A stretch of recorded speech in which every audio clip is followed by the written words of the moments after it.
محرم الحرام 61 ہجری کو کربلا میں حالات مزید سنگین ہوتے جا رہے تھے۔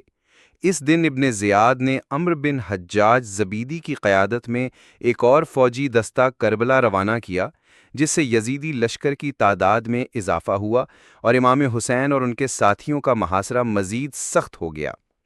امام حسین نے اپنے خیموں کو منظم طریقے سے لگوایا اور ان کے پیچھے ریت کے ٹودے رکھوائے تاکہ پیچھے سے حملے کی صورت میں دفاع ممکن ہو۔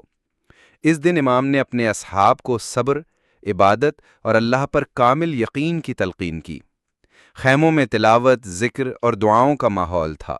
بچے پیاسے تھے لیکن اہل بیت علیہ السلام کی زبان پر شکوہ نہ تھا، بلکہ رضائے الہی پر راضی تھے۔ دوسری طرف یزیدی فوج پانی کی رسائی روکنے کی کوشش میں لگ چکی تھی اور ہر لمحہ ایک عظیم قربانی کے قریب آ رہا تھا۔